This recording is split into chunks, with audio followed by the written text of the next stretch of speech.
بسم اللہ الرحمن الرحیم۔ السلام علیکم ورحمۃ اللہ وبرکاتہ۔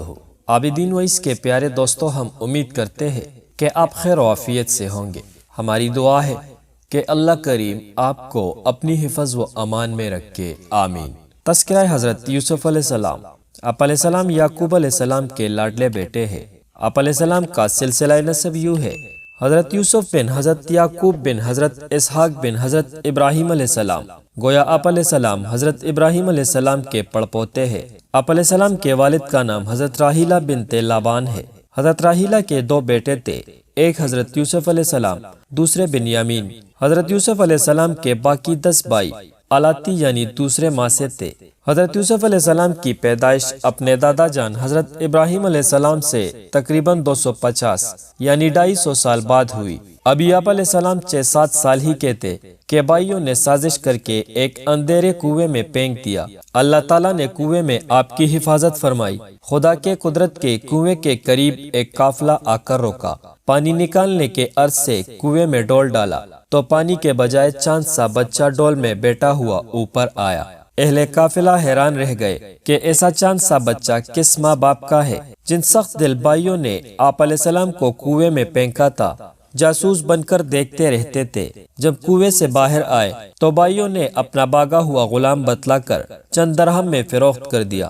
اہل قافلہ نے آپ علیہ السلام کو مصر میں لے جا کر نیلام کر دیا۔ عزیز مصر نے آپ علیہ السلام کو خرید لیا۔ عزیز مصر نے آپ علیہ السلام کو بڑی عزت کے ساتھ رکھا، لیکن آپ علیہ السلام کے حسن کو دیکھ کر اس کی بیوی زلیخا فریختہ ہو گئی اور آپ علیہ السلام پر برے ڈورے ڈالے۔ مگر اپنے ارادہ فاسد میں ناکام رہنے کے بعد آپ علیہ السلام کو جیل خانے میں ڈلوا دیا۔ 7 سال بلا کسی جرم کے آپ علیہ السلام جیل خانے میں رہے۔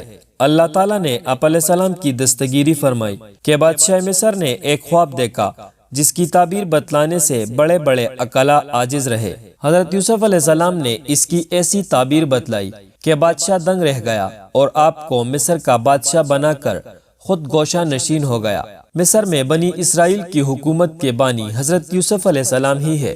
بادشاہ بننے کے بعد اللہ تعالیٰ نے آپ علیہ السلام کو ایسا عروج نصیب فرمایا کہ مصر کا بچہ بچہ آپ علیہ السلام کا گرویدہ ہو گیا۔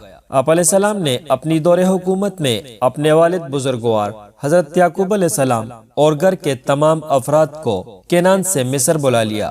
بعض روایات کے مطابق 40 سال کے طویل جدائی کے بعد والد کا دیدار نصیب ہوا۔ آپ علیہ السلام نے 110 سال کی عمر میں وفات پائی۔